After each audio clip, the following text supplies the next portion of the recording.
حدیث میں آتا ہے، فرمایا مدنی کریم صلی اللہ علیہ وسلم نے اللہ پاک فرشتوں سے پوچھتے ہیں کہ یہ میرے بندے کیا کر رہے ہیں؟ فرشتے عرض کرتے ہیں الہ العالمین دن میں روزہ رکھتے ہیں، رات کو تراویحیں پڑھتے ہیں، تیرا کلام سنتے ہیں، تیرا کلام پڑھتے ہیں، رات دن ان کی زبان ہے، تیرا قرآن ہے۔ اللہ پاک جل شانہ فرماتے ہیں یہ ایسا کیوں کر رہے ہیں؟ یہ بھوکے پیاسے کیوں مر رہے ہیں؟ فرشتے عرض کرتے ہیں الہ العالمین تیرا حکم ہے، اس کو پورا کر رہے ہیں۔ محمد عربی صلی اللہ علیہ وسلم نے ارشاد فرمایا تھا اس کو پورا کر رہے ہیں۔ آواز آتی ہے فرشتوں اپنی اپنی عبادتیں چھوڑ دو اور ان روزہ رکھنے والوں کی دعاؤں پہ آمین کہو۔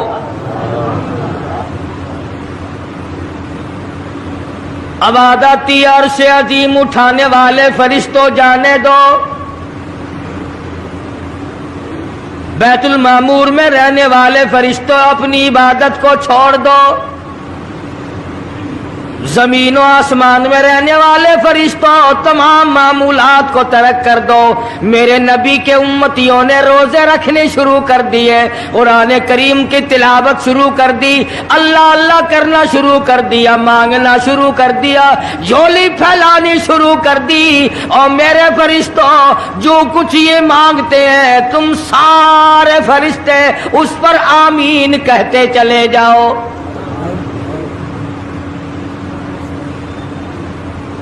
حدیث میں آتا فرمایا مدنی کریم صلی اللہ تعالی علیہ وسلم نے الصوم لی وانا اجزی بہ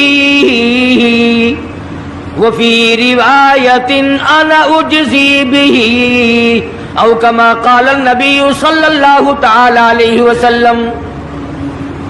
فرمایا جب نماز کا بدلہ دلوایا جائے گا آواز آئے گی اٹھو اور فلاں فرشتے نماز کا بدلہ جنت میں مکان دے دے، محل دے دے، نہر دے دے، دودھ کی نہریں عطا کر دو، شہد کی نہریں عطا کر دو، حوریں عطا کر دو، غلمان عطا کر دو، باغ و بہار دے دو، فلاں چیزیں عطا کر دو، سرخ یاقوت کے بنے ہوئے مکان دے دو، سبز یاقوت کے بنے ہوئے محلات دے دو، زعفران مشک و عنبر کا گارا جن مکانوں میں لگا ہوا ہے وہ محلات عطا کر دو۔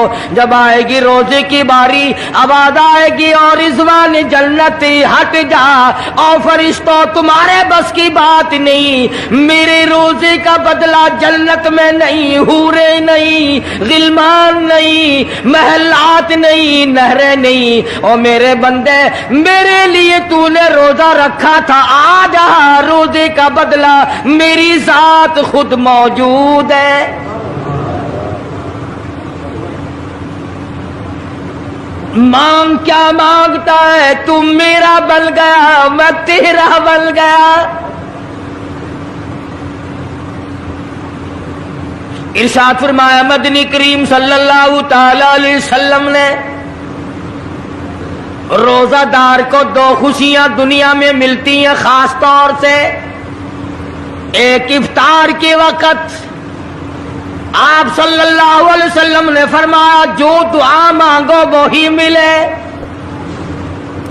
عند افطارہ، افطار کے وقت فرمایا وعند لقاء ربی، دوسری خوشی اللہ تبارک و تعالی سے ملاقات کے وقت یعنی قیامت میں ہوگی۔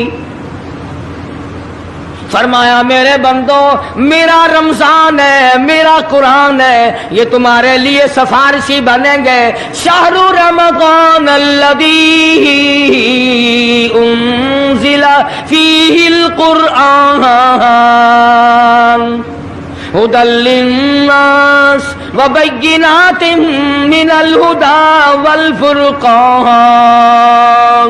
اور میرے بندو میں نے رمضان میں قرآن مجید کو نازل کیا, اس کو کلام الہی سے مشابہت ہو گئی. اب تیری زبان ہو, میرا کلام ہو, مہینہ رمضان ہو, ادھر میری جنت اور تیرے لیے سال پہلے سجا کے رکھ دوں,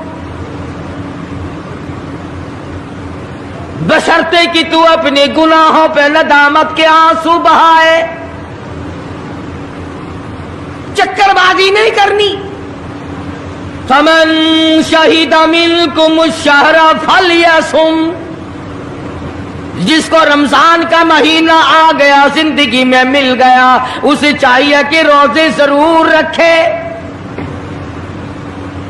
اگر کسی بیماری کی وجہ سے روزہ نہیں رکھ سکا, کسی شرعی عذر کی بنا پر روزہ چھوڑ دیا, سیدنا علی مرتضی رضی اللہ تعالیٰ عنہ فرماتے ہیں جس نے رمضان کا روزہ ایک روزہ چھوڑ دیا, کسی عذر کی وجہ سے چھوڑا, سفر کی وجہ سے چھوڑا, یا عورت نے مینٹلی کورس کی وجہ سے چھوڑا, یا کسی اور عذر کی وجہ سے چھوڑا, حضرت علی فرماتے ہیں رمضان کا ایک روزہ جو چھوڑ دیا 100 سال تک برابر روزے رکھتا جائے, رکھتا جائے, رکھتا جائے. ایک روزے کا بدلہ 100 سال کے روزے نہیں ہو سکتے.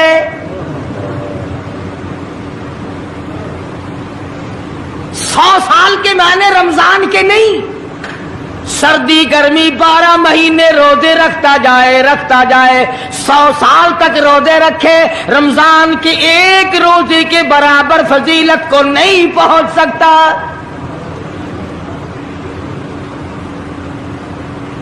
آج تو کئی مرد کہہ دیتے ہیں میرا دل گھٹتا ہے, عورتیں کہتی ہیں دل گھٹتا ہے. میں کہتا ہوں آج گرمی کی وجہ سے دل گھٹتا ہے, کل قبر میں کیا گھٹے گا,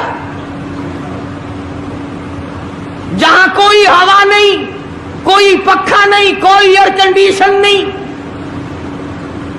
چاروں طرف سے بند, لاکھوں من مٹی کے نیچے لیٹنا,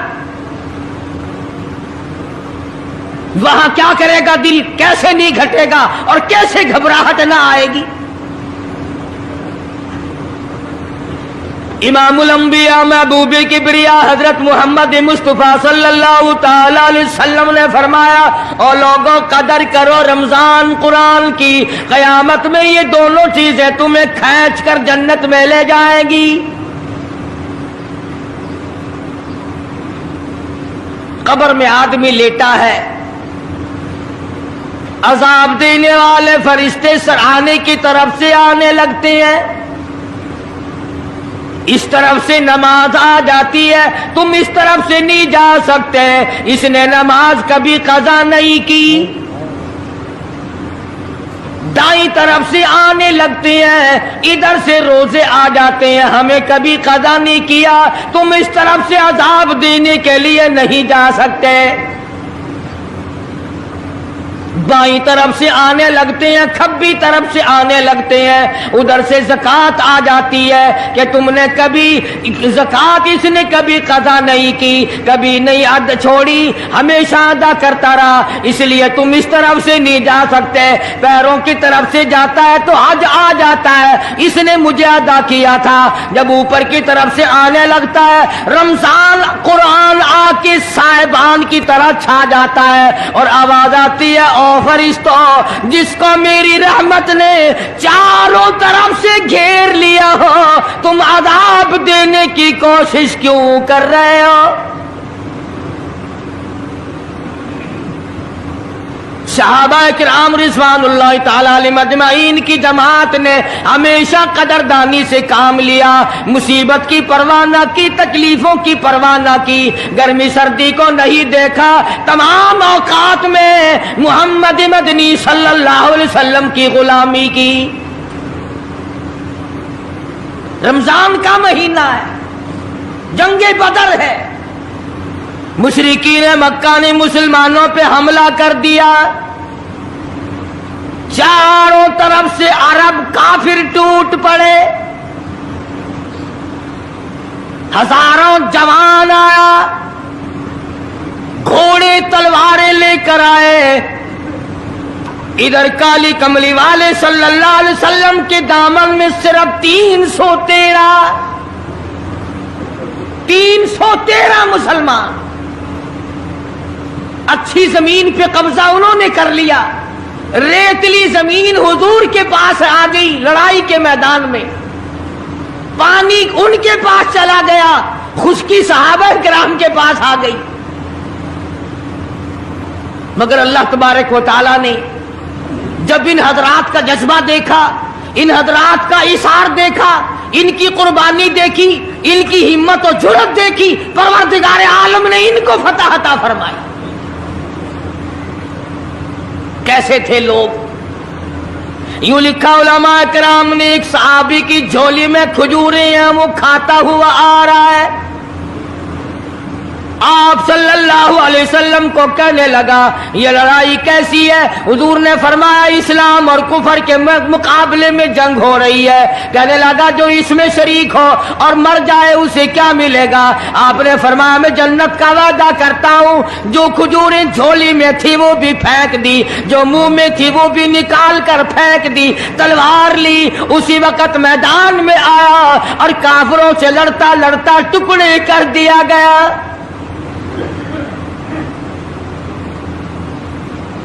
یہ حضرات کبھی گرمی سردی کو نہیں دیکھا کرتے تھے. آج بہانے بناتے ہیں لوگ, مجھے فلاں بیماری ہے, مجھے فلانی بیماری ہے. بیماریوں کا بہانہ بنانے والوں, موت کے وقت کس چیز کا بہانہ بناؤ گے؟ یرید اللہ بکم اليسر ولا یرید اللہ بکم العسر. پروردگار عالم کا ارادہ تمہاری ساتھ آسانی کا ہے. ولا یرید بکم العسر, وہ تمہیں تنگی نہیں دینا چاہتا. ولتکملوا العدۃ ولتکبروا اللہ علی ما ہداکم ولعلکم تشکرون.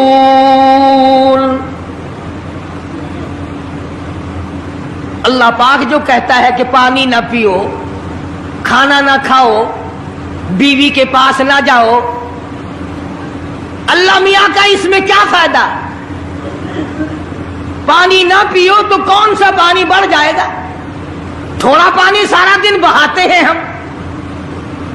مگر اللہ پاک فرشتوں میں فخر فرماتے ہیں, اے میرے نوری فرشتوں دیکھو میں نے پیٹ لگا رکھا ہے, بھوک لگی ہوئی ہے, میری اجازت کے بغیر کھاتا نہیں. میں نے پیاس کا مادہ اس کے اندر پیدا کیا ہوا ہے, جگر میں آگ لگی ہوئی ہے, پیٹ میں آگ لگی ہوئی ہے, مگر میری اجازت کے بغیر پانی نہیں پیتا. دل میں بیوی کی محبت ہے, بیوی کا کتنا جذبہ ہے, کتنی مربت ہے, سامنے بیٹھی ہے, میری اجازت کے بغیر آنکھ اٹھا کر دیکھتا نہیں, قریب نہیں جاتا. اور فرشتوں گواہ ہو جاؤ, جو میری اجازت کے بغیر پانی نہ پیے, جو میری اجازت کے بغیر کھانا نہ کھائے, جو میری اجازت کے بغیر اپنی بیوی کو نہ دیکھے, اور میرے فرشتوں گواہ ہو جاؤ میں نے ان سب پر جنت واجب کر دی.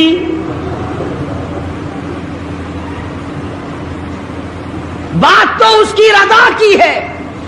اگر رضا مل گئی تو سب کچھ مل گیا, اگر خدا کی رضا نہ ملی تو برباد ہو جاؤ گے. اپنی اپنی زندگی کا, اپنی اپنی عمر کا حساب تو لگاؤ, سوا اس کے اور کیا کہو گی؟ عمر ساری گناہوں میں برباد کی, عمر ساری گناہوں میں برباد کی, ہائے افسوس خاطر سے اولاد کی. آج تو مالک بنے سارے مال کے, جس اولاد کے پیچھے رات دن دھندے کیے, روزے کی پرواہ نہ کی, نماز کی پرواہ نہ کی, قرآن کی پرواہ نہ کی, آج ابا جان کا دم نکل رہا ہے, امی جان کا دم نکل رہا ہے, بیگم صاحبہ دم توڑ رہی ہے, بھائی صاحب دم توڑ رہی ہیں, جوان بیٹا کڑیل دم توڑ رہا ہے, کسی کی مجال نہیں آگے بڑھ کر ہاتھ آڑا ہے. کون جرت کرے گا؟ ادھر اللہ میاں کا فضل کتنا بڑا شامل حال ہے. ادھر آواز آتی ہے او میرے بندے نماز روزہ پورا کر, زکات ادا کیا کر, حج اگر فرض ہو تو اس کو پورا کر, اپنے والدین کی فرما برداری کر, کسی کا حق کھانا حرام سے بچنا تیرا کام.